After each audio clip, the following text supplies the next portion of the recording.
Hello and welcome to this roundtable discussion focusing on cybersecurity at a time when the scale of cybercrime is becoming ever more apparent.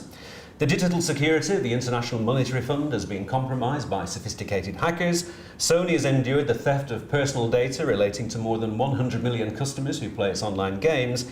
And Liam Fox, the Secretary of State for Defence, reported from the cyber war front line that the MOD has fended off around 1,000 viable attacks during the past year. Add the regular cyber offensives launched against business and the day-to-day ripping off of individuals by phishing, malicious code and all manner of online scams, and it's easy to imagine that we are already drowning beneath the cyber crime wave. One recent study estimated that cybercrime costs the UK economy £27 billion a year. And what are the chances of that figure being reduced? Well, slim would seem to be the answer on the face of it, unless we take security seriously as we fight a war that has three fronts: the state, industry and tens of millions of individuals. Well, with me to discuss how this war might be won are Andrew Miller MP, he's the chair of the Common Committee on Science and Technology, Neera Jones, who's head of payment security at Barclaycard, James Lynn, who's the Director of Technology Strategy at Sophos, the IT and data security provider, and Ben Lynn Green, who's the Senior Information Security Consultant at UK Payments. So James, if I can begin with you. Cybercrime, it affects everyone from nations to individuals and the crime rate's increasing. Why? What's going on? So I guess starting basic definition of cybercrime and cybersecurity. Cybersecurity is all about keeping the bad stuff out and keeping the good stuff in. Now, it's not a new problem domain. I mean, many of us have been in the industry for many, many years. We just passed the anniversary of one of the first major viruses, the brain virus, 25 years old this January. But it's reached all new heights, and that's why we're seeing it in the press a lot more these days. Today, in Sophos labs, we see 95,000 individual pieces of malicious code every single day. A five-fold increase in malware designed to steal money from the citizen, designed to compromise governments over just a couple of years before. So cybersecurity is all about trying to stop that bad stuff. Today we see a new infected web page every 0.9 seconds. You're browsing around the internet and it's trivial to run into this bad stuff designed to steal credit card numbers, get access to your computer and compromise your privacy. Now, Neera, at Barclaycard, you've obviously got two aspects to this business: the individuals who use the card, and then there are businesses who payments are processed for. Is business aware of the threat, do you think? Well, I think there are two sides to this. So the corporate space, corporate organizations obviously have the resources, the time and the money to dedicate to security, to improving their processes, and those discussions we have with them are on a much more mature basis because the problems are understood. And for them, it all becomes a matter of risk management. Now, when we talk about SMEs or small, medium enterprises, the problem is very, very different. And we at Barclaycard feel it is our duty in the payment value chain, certainly with our partners, to actually educate the SMEs in a language that they can understand. Because the problem there is one of education and awareness rather than one of technology. They actually don't necessarily know or understand that their environment is vulnerable. Okay, and Andrew, turning to you, I mean, as we've seen, I mean, entire nation states can be under threat, and sometimes the enemy can be another nation state. It's not just some solitary hacker working away in his bedroom. I mean, how worried as a nation should we be? Well, the difference between this kind of crime and previous generations is the question of scale and the capacity to hit a whole nation state very, very quickly, very, very hard. The days when the police team investigating a crime were restricted by a tight piece of geography are well and truly gone. Not just in the context of cybercrime, but there are so many other aspects of international crime as well. And the important thing in your introduction was this is a war on three fronts. And it is mission critical that we tie those three fronts together. We do inculcate in our education system an understanding of the seriousness of this issue. We do need to work with the SME sector. We do need to work with the big corporates. And the interests of the state in terms of national security are remarkably similar to the individual who's a victim of a Nigeria scam. And I think it's absolutely critical in addressing this challenge we tie those links together. Okay, and Ben, just to bring you into the conversation before we broaden it out, perhaps it's to help people understand the threat that's out there. I mean, what would you describe as a kind of a typical assault on a business or individuals? It could be anything really. I mean, we've seen targeted attacks because individuals don't like the company. Sony, a prime example, they were originally targeted in one element because an individual was trying to hack one of their consoles, give it functionality that the masses wanted perhaps and that Sony didn't want them to provide. Sony tried to take legal action against that one individual. We then had this group called Anonymous who then decided that Sony should be targeted as that. So you have that, you have attacks that are for financial purposes. RSA, the security provider, provides hardware tokens for authentication mechanisms. They were hacked several months ago, and the information, it looks like that was achieved in the hack, was about the actual way that those tokens work. And over the last few weeks, we've now seen US defence contractors appear to have been targeted using the approach, the information that have hacked there. So there is no any possible attack. It is one. You know, individuals may get it from a Nigerian advanced fee fraud where they're playing on people's gullibilities on their face to try and get information, or corporates could be attacked for any one of a myriad reasons. Okay, we said in the opening that the danger is that we are already fighting a losing battle. And James, given that we're sort of encouraged, whether you're a government, a business, or an individual, to do more and more business online, where can we look to stop cybercrime? Well, I guess job one, understand what we're actually facing here. And I want to pick up on the messages that both of you put forward. You talked about the maturity of our attackers and the relevance to this broad base of people. You talked about how every business was now online. If you think about it, the internet is probably the most fundamental resource for the next 25 years that we're all going to use to do business online, whether we're small or large, whether we're collecting intelligence or providing services as a government, or whether we're an individual, perhaps having our children being educated online. It's the core of our everyday lives. Now, with that resource being so important, let's talk about the attacker that you touched on. Today's cybercriminal is very different from the perception that people generally have. We're used to this idea of malware and viruses in many cases being about pranks and getting attention. Today, there are really two classes of attacks. Those that are politically motivated, that you talked about, sometimes which can have very serious impact, and those which are frankly about stealing very, very large sums of money, perhaps in small sums from large numbers of people. But I find it astonishing how advanced our attackers are today. I look at last year, we consistently saw these things called crime packs. The bad guys have formed an illicit economy where they're selling each other services and products. They've built this software as a service model where you can go online and buy yourself a toolkit to go and hack people. It comes with technical support. You can call up this criminal gang and get tips on how better to steal information from business XYZ. Absolutely astonishing stuff. You can go online and buy credit cards that have been stolen from a consumer for $5 to $8 in these forums, and all you've got to do is come up with the infrastructure of gullible people to withdraw it. So, I don't know whether this 27 billion figure is quite accurate, but what we can say is we've got very, very committed, serious cyber criminals which are aiming to steal all of our data. So what could be a bigger impact? I mean, increasingly, this is the resource by which we lead our everyday lives.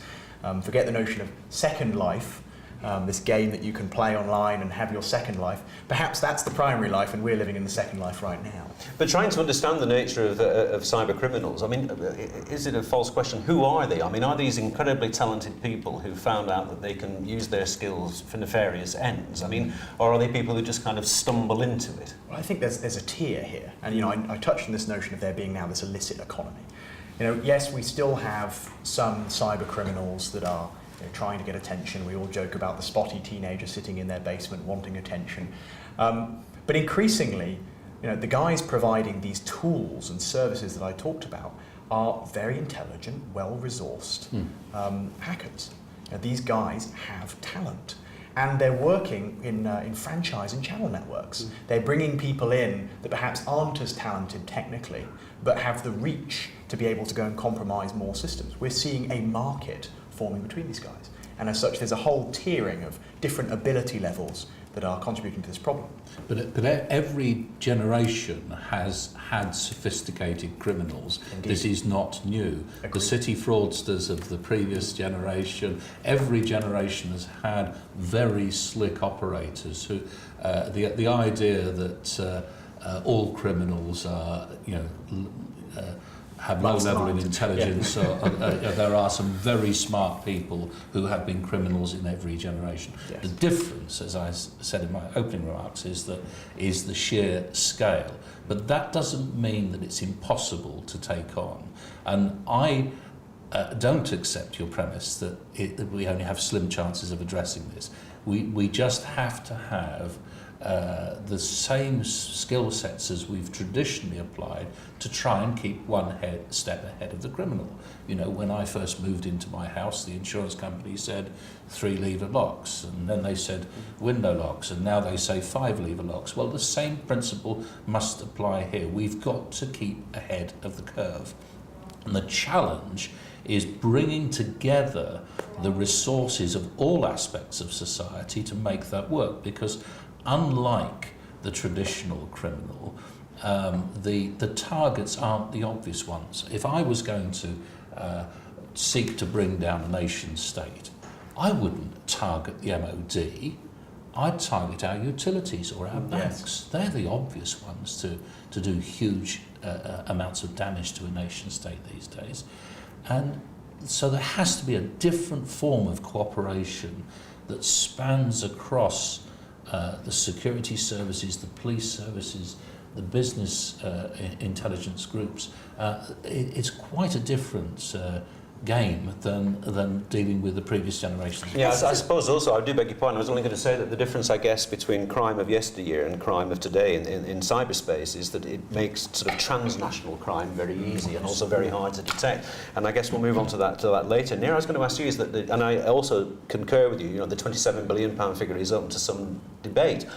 But one of the reasons it is that it seems a lot of cybercrime goes unreported. Now, is that true? And if so, why? I mean, are companies like Barclaycard, to be frank, not wishing to give away the scale of it because it would destabilise business and consumers? It actually depends on what we mean by unreported, and I'd like to agree with Andrew also. So crime evolves. We're now talking about cybercrime, but let's not forget, if we talk specifically about card fraud, this year, figures published by UK Cards Association, as you know, Ben, showed that there was a 29% reduction in fraud figures. What it also says is that fraudsters still got away with £1 million a day. So as an industry, we are being successful in fighting crime. What have we done over the past sort of 10 to 15 years? We've deployed, certainly in the UK, chip and pin. That has actually more or less curbed fraud in the face-to-face space, whereas before we had skimming, scams and such likes. Now it's cybercrime because we are one of the countries in Europe where we do a lot online. So invariably, crime moves on where it's easy. And what we'd like to say also is that it feels like there are more attacks. And I don't think that is the case. There are just as many attacks as before. The industry is growing, so therefore it is growing proportionally. The difference is that they are more visible. So they are more visible. And in terms of unreported attacks, when we know of attacks, we obviously know what to do about them, and there is no point in destabilizing the industry, unlike in the United States, for example, where they have disclosure laws. So therefore, when an attack happens, it has to go public by law. It is not law in the United Kingdom that those attacks should be publicized, unless, for example, the Information Commissioner's Office has it on its radar and something needs to be done about a particular breach. I was wondering also, I'm sure a question that some people would ask though is that although those figures, market reduction, it's a question for you and for Ben. I mean, these offences have been around for a very long time if you take sort of online frauds and credit card fraud. I mean, have we failed to get to grips with it and it's something that we'll come on to when we talk about prevention, or is it just that the criminals are getting more sophisticated? I think it's partly the fact that organisations that are being hit by these attacks, they have such a huge amount of information now online that they didn't have 5-10 years ago. Look at, we mentioned Sony, over 100 million customers. We look at these, all it takes is one successful attack and that may be 200 million people's information that's compromised. So what we're seeing is we're seeing very high profile attacks, and I think going back to the unreported, sometimes it's just that the cybercrime's not known. 10-15 years ago, all of the attacks were very visible. It was defacing of websites, it was obvious when you got attacked. Now, criminals, they've changed their approach. They think that it's much better to get a compromise into an organisation and then leave it there and siphon off information over a long period of time at a much less obvious rate. So I think there are instances where organisations have been hit, but they're just not aware of it. And at the end of the day, whilst it takes a good degree of technical knowledge to make one of these attacks, there are kits that anyone can get on the internet, and all it takes is one weakness to exploit. You may have a server that you forget to patch. There can be so many reasons, and all you get that one entrance point in. And then once you're in, you escalate your access rights, you get the information that you want on systems that may actually be secure, but because you've hit that one unsecure system, you've gained access and then you're inside the perimeter there. And I think that's what's happening now. So that's where we're getting very large figures because it is impacting so many customers. I mean, I think people were actually surprised with Sony how many people were actually registered for their online gaming community and had provided their card details. I think some people, because lots of us, we buy online, we do that process, but of course, once you do that, there are so many people that use Amazon. If Amazon were to be hit, we would suddenly see a huge spike in the numbers of people impacted purely because they are holding so many people's information. It's interesting what you say, though, because as I understand it, I mean, that's the way the IMF was compromised in that recent attack, wasn't it? It was almost as if one terminal was compromised and potentially could have been leaking out, extraordinarily sensitive information. And it does lead us on, and I guess, to trying to illustrate to the business community the nature of the threat, because in the UK, at least, the major sector that's being damaged is the business industry, and that's very often by the theft of IP, intellectual property, or industrial espionage. So, I mean, I wonder if you can describe, you said you're dealing with stuff in the labs all the day. What would be an assault on a business where somebody's seeking to steal intellectual property? So, I mean, it comes in all different shapes and sizes, but the classic attack would involve someone browsing the internet. Could be a legitimate website. Contrary to popular belief, you don't just get infected with viruses because you went to a porn site. That's not true. That's rather 1990s. You'll be browsing the internet and you'll come across a web page that one of these cyber criminals has compromised and injected some bad code onto it. And when you're browsing that website, in the background, often without any user interaction, the user doing anything particularly stupid, it's installing this malicious code.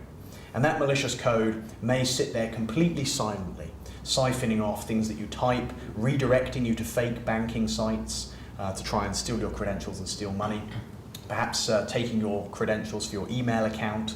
And in the classic case now of compromises on businesses where they're looking for intellectual property, actually the malware just sits there and provides a simple backdoor for skilled cyber criminals to get into the computer, where they then very manually trawl through the data, connect to other systems. I frequently do forensics where we'll see a case where they'll send an email to the secretary and do some social engineering on them to get them to open this piece of malicious code. And then the bad guys will connect in and immediately go after the Linux database server or the CRM solution that contains all of the interesting, juicy data, customer records, bid information, and so on. So we see lots of those kinds of campaigns. And of course, this is no different than what happened in previous generations, where somebody might be, compromised by being chatted to in a bar or, and just sucked into the criminal's grasp. But again, the scale of the impact is much more instant and much, much bigger. bigger. But also what's interesting, isn't it, is that again, it's true, you know, if you're being chatted up in a bar and compromised in that way, very often what you were talking about might have been documents in a filing cabinet, or for the sake of argument. You see, many businesses will have Linux and CRM, but not really aware of what they are or what they're doing. It sits under a desk somewhere. It sits under a desk, occasionally yeah. works. Well, I think, you know, I'd pick up on a couple of points here. I mean, I think more and more businesses have got data absolutely everywhere. We've got this discussion of the cloud and all that wonderful stuff. But basically, we're putting information on more and more devices, and you know, this is an evolution of the traditional crime problem. But to come back to your scale issue, we are a society getting used to the fact that we're connected constantly, Yes. not just to each other in this country, but internationally. We're carrying around mobile devices that increasingly represent our entire identity. We're putting more and more of our information online, and that makes us more vulnerable. And it makes the conventional crime, when it evolves to the internet, potentially able to do a lot more damage on a much greater scale than it ever has before. Yeah, to add to that, I think we have to bear in mind that the way these attacks are performed are not new. They have been around for the past 15 to 20 years, because at the end of the day, organized crime is a business. They have their own economy, and essentially they're going to go after the easy targets. 92 to 95% of attacks are completely unsophisticated, and those vulnerabilities are still there in the industry, and we as information security professionals despair that these ways of attacking systems are still there. But if they're going to go after the easy targets, and I think you're right there, both you as the card industry and the state in the form of the police have got to be prepared to accept the detailed work that's necessary to chase through the attacks on the individual small citizen. So when somebody's card details are compromised, it is treated as a crime, so that when somebody is victim of a scam, the police officer in the locality will, I know he's not going to be able to prioritise it higher than, you know, somebody who's been mugged in the street, of course not. But there must be mechanisms developed where this data is collected, centralised and prioritised as part of the crime-fighting effort. And I think the difference that we need to see, a few years ago when I had my credit card skimmed, I seemed to be in Brussels, Paris and Madrid simultaneously whilst I was actually lying in bed in hospital. But It's very clever. it was very clever, you see. That would have been a good expenses story, wouldn't it? And spent several £1,000s. Now, unfortunately, at that time, neither Cheshire Police nor my card provider would treat it as a crime. I couldn't get a crime number. Now, that has to change, and we need mechanisms to pool all of the data so that those responsible for fighting the particular targets can prioritise their work and get their heads down and get the And job indeed, done. Andrew, it has changed. Certainly in the card industry, it has changed drastically. There are standards around, there is collaboration Certainly we with have the the law. fraud intelligence sharing system, Yes. which has all of the banks and the card. They introduced that. There's the industry hot card file, all those elements, and also the industry as well. You know, with the phishing site, I think during April, it was an average 13 hours from a phishing site being identified to it being able to be taken down in most instances. Of course, the problem is it's so trivial to create a new website. There's a new phishing attack. Unfortunately, there's not just the one site, so you can't rest on your laurels. You have to continually knock these down. Unfortunately, it is easy to do. Of course, and as James well knows, it doesn't have to look like your computer from which it's coming. It's, this is not clever stuff. And I think collaboration is key, but I think also we all have a duty in promoting awareness and providing education. I think that is extremely crucial, especially in the SME space. Well, I think, let me pick up on that point, because I absolutely agree with you. And I think you were talking about, I guess the metaphor is the cybercrime war is won in the individual battles when we make life much harder for the everyday cybercriminal. Now, when you look at all this malware today and all these crimes that succeed, yes, there is high-end malware that I look at and go, wow, that's really clever. I can't believe they came up with that. There is no way that any of us could have predicted that. But the grand majority of it is people with poor passwords, people not using encryption, people running out of date antivirus, people not patching. So this must start at primary schools. Agreed. We have to. I mean, we all have serious concerns, I'm sure, about the potential vulnerability of children online in all sorts of respects, not just the sexual predators and so on. But there's an education job there to be done, which in turn means that we need to get into our teacher training institutes to make sure that primary school teachers understand that it just like crossing the road, it's an essential part of life, and children have to be taught how to do it safely. Absolutely. You know, I led a workshop with the East West Institute at the Cyber Summit very recently on this very topic, and I had the privilege of sitting in a room with primary school children, Girl Scouts representing teenagers, teachers in training, and academics and industry all at the same time, and leading this panel on this very topic. And the clear message was every one of them felt like they were being delivered their awareness information in completely the wrong format. I had the older people in the group, not to stereotype, but the older people in the group saying, I haven't got a clue what you're talking about, make it simple. What's this information assurance thing? I had the people who are supposed to be delivering this teacher training and enabling people to teach saying, the students know more than me. How on earth am I supposed to teach these people to secure themselves online? Teachers, young teachers veritably laughing at it, saying, well, we knew more about this before we even got into these training courses. I've got an iPad and constantly spend all my time on Facebook, and they're talking to me about Microsoft Word. And primary school children, children that are kind of 5 or 6 years old using Skype and browsing the internet every day.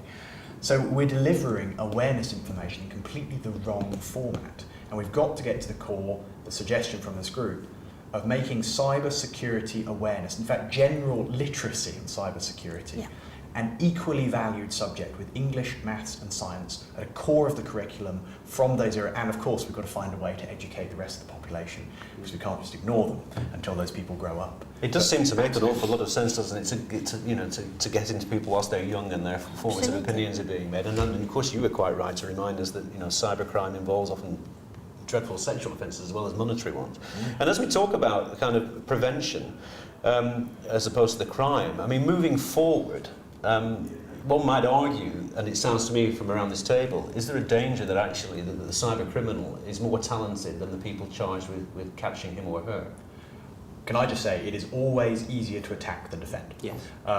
Your range of options for failure when you're defending are much, much greater, particularly in a world where you've got data flying everywhere.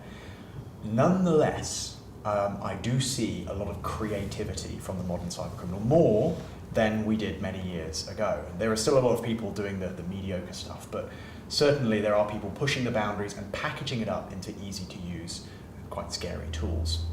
We do have a skills deficit in this country as it relates to cybersecurity. I'm involved with the Cybersecurity Challenge, which is a joint initiative between public and private sector to encourage development in this area. And there is, I believe, a risk that we're on a trajectory to fail to build an appropriate counter cybersecurity army for the future. And given what we've all said about how important this is and the internet being the most core resource, that's pretty terrifying. And I think the explanation is very simple. 25 years old, I went through the education system relatively recently, and no one throughout my entire time at school even mentioned the prospect of cybersecurity as a profession.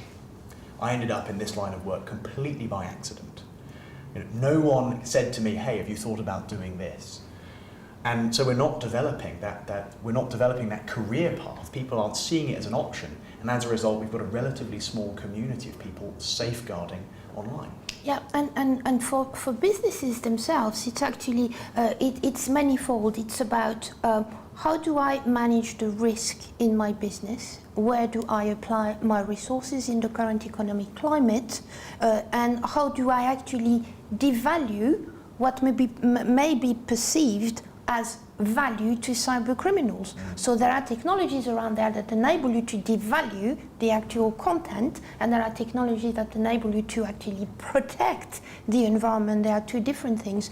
The skills, I believe, are there now, but there is not enough of it, and there is not enough education and awareness that information security is becoming a core skill. And I think that organised cybercriminals are much more adept at identifying good talent from all of the various chat rooms and everything that they purposefully go to.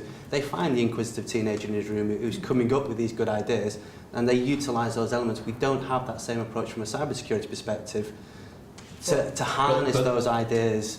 Not the hackers, the ones that are just inquisitive, all of those people that go through this. Because if you're, as James said, you're 10 now, you've been using computers since pretty much you could walk. You've got accounts on all sorts. 15 years ago, the chance of most people, the only username and password that they'd have would be for their actual work system. They wouldn't use it at home. Now, you've got 15, 20, there's been such a proliferation of accounts. Many people will use the same password, so all it takes is one weak password on a social media site and all of these sites, and then it can go back, and that can be exploited in the business enterprise as well. And I think that's another one of the issues that we face. And I think basic standard information security best practice needs to be made available on a wider basis. This means that there are two layers that we need to think about. One is the broader education of the students from primary school onwards, and the education of the general user. But James is absolutely right. There is a skills deficit in particularly in STEM disciplines, but very obviously in high-level mathematics that we need to help to promote, because that's part of the solution. You asked the challenge, asked the question whether we are going to lose this battle. No, not if we train the right people.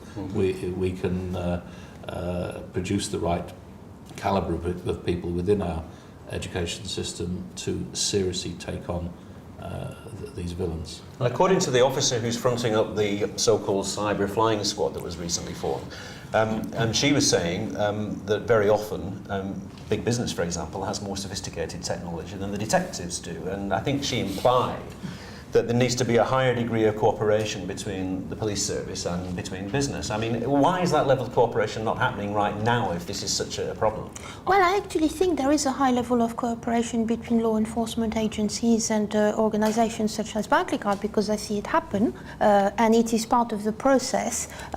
Wider cooperation on a wider basis between law enforcement agencies, because cybercrime has no boundaries, needs to increase quite a lot, and perhaps the format in which we share information, and maybe some laws and regulation around all of this. But actually, part of it, I think, is that it is rather difficult for a large corporate to say, I admit I was attacked yesterday, and I was recently at an event, a roundtable discussion with a group of CEOs of large players in the UK. And the way to break the ice was that one person that actually did say, my company's been under attack, now let's have a talk about what's happening to all of us. And that kind of sharing of information, almost by definition, has to occur at a fairly private level, because some of the issues are market sensitive, some of the issues are also playing into the hands of the criminals, who might not necessarily want to damage you by physically taking out money out of your accounts, but may simply want to depress your share value. So some of the crime fighting has to be dealt with in a fairly sophisticated way, but the key is a high level of sharing. Can I ask you though, so you've just raised the point in my mind that you know, as we've said, these problems have been around for a long time, and as we've said, you know, the nation can be under attack, tens of millions of citizens can be under attack. Has government frankly let us all down over the last 20 years, and are we doing enough now? I think across the world, nobody has come up with a solution that works inside a democracy. You could constrain people's access to the internet. I don't think that would be acceptable.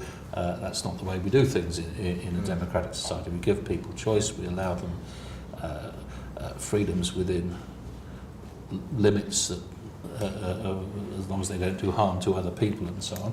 And that principle must be paramount. But at the same time, we are in a different paradigm, and there's no question about that.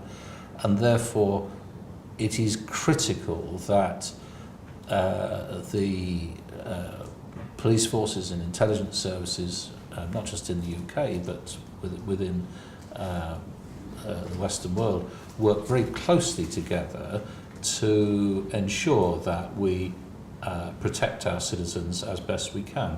And because we are dealing with a global phenomenon, it has to be dealt with in a quite different way. I mean, it's not often that you would contemplate engaging with the Foreign Office on matters related to crime fighting, but clearly it is critical here. We need diplomatic relations with countries where we know criminals are working from. And at the early stages of dealing with of spam, for example, yes. It took a long time to persuade the US that Boca Raton was the centre of the world's spamming operations. But eventually, and now it's the US. Now it's moved. Now it's sort of moves extremely quickly. But eventually, when the US realised that there is a conflict of interest between the First Amendment, the freedom of speech in the US, and the association between spams and scams, there was some movement. There are still constitutional issues there, but there are some practical solutions being found to addressing those issues. And that can't happen in isolation. It has to happen with people working together in quite different frameworks than traditionally was the case.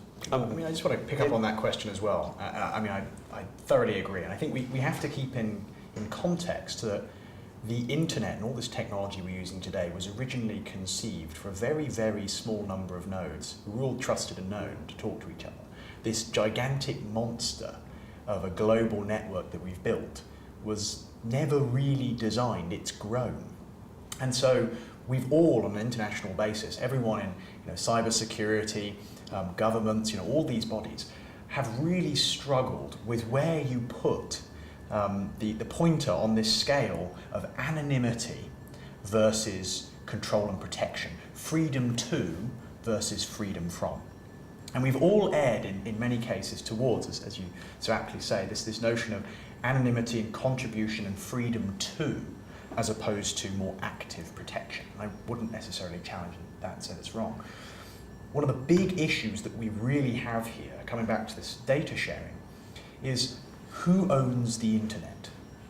No one. There is no body that can really assert a standard. Yes, there are lots of exceptions to that and groups that hands out IP addresses and all that kind of wonderful stuff, but one only needs to look at the fact that we've nearly run out of IP addresses and we're still debating how we're going to deploy the technology we designed in 1993 to replace it, to know that we've got a real leadership issue on an international basis. So this is a borderless problem, and we all, on an international basis, need to work together and share data to make life much harder for cybercriminals. That's why I'm a fan of the whole process of the Internet Governance Forum. This is not a solution that is going to be found by the kind of treaty, the International Telecoms Union.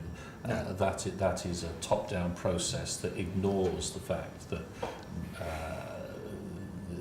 this is a totally borderless set of crimes. And if we can get the right cooperations developed through the kind of IGF process, there is, I think, some hope in bringing the right skill sets together on a transnational basis outside of the framework of formal treaties my plea to our industry participants today is that in the process thus far, there hasn't been a high enough level of industry involvement. I think that's excellent news, and that's certainly something we would welcome participating in. I mean, for me, I reiterate again, it's all about education and awareness and encouraging all layers of the industry to actually take responsibility for the information that is entrusted to them, whatever that information may be, and it then becomes a risk management problem. Let me ask you, as we approach a close, and I imagine that some of the solutions to the problems are relatively simple. So let me just say to you, James, you know, if you're watching this now and say you're in business and you're concerned suddenly about your security, what practical steps can people do right now, and how far should they look ahead, the next 5 years, or? So I think job one, just make sure you have a view of what best practice actually is. There are plenty of great online resources. It's free and readily available. You can go to sophos.com. There are white papers that say this is how to secure yourself. I know that you produce similar advice for consumers as well. So just having awareness of the potential impact this can have to you, your family life, and your business, and going online and finding that information is a fantastic start. Things like patching, having a secure password, using encryption, running up-to-date antivirus will make a massive difference in eliminating those easy windows for the cyber criminals. I think that's key because, as we mentioned at the start, the fact that the MOD had fended off around 1,000 attacks, they weren't actually they weren't using any proprietary, or they may have been, but their basic things will be using best practice. They'll be having up-to-date systems, they'll be using encryption. That's why they were able to fend off those attacks. Unfortunately, with cybercrime, if you can't hit company A with your toolkit, you move on to company B and company C, and it's relatively easy when you've got that toolkit and a desire to use it to find someone who you can use that toolkit to exploit. And if I could offer two more off the back of that, two more best practice points. Second point, aside from going and looking up your technical best practices, be a little less trusting online. If you walk into a sales room to buy a car, and the guy walks up to you, his smart suit, his skinny tie, and very suave slick back hair, puts his arm on your shoulder and says, "I'll be honest with you." There's this flash in the back of our mind that goes, I should perhaps be cautious here. But online, when we get an email from a Nigerian offering $63 million because they've flown to space and found a TARDIS or something bizarre, oh, of course, that's perfectly normal. So be a little less trusting online, think before you click. And my third and final piece of advice is to the industry, to government, to all of us at large. We've now got appropriate focus on this issue. Let's keep it simple and not lose people in buzzwords and hype and conflicted advice. We've got to make it clearer and not more complex. Absolutely. I'm interrupting because Andrew just pointed to something that says vote in Commons. So I'm going to allow him to his final piece of advice to people watching, Andrew. I think the key to this is around education at all levels. And I think James is absolutely right. It is education about consumer behaviour that we regard as normal in the high street and so on, but we have to work on it because the sophistication of some of the attacks is very, very advanced. And you, Neil? And I was going to say, well, for me, my advice would be for businesses, there are three elements to this always. Of course, technology is a very important part. Technology in itself will not solve the problem. Technology becomes obsolete. There are the other two legs, which are the people, ensure the people are aware of their responsibility, and the processes, which is ensure you have the appropriate policies in place to actually make sure that the technology remains relevant and that your people are well trained. Thank you for that, indeed. Thank you to all. Thank you to Ben. Thank you to Andrew. Thank you to Neera. Thank you to James. And as ever, above all, thank you for watching. Bye-bye.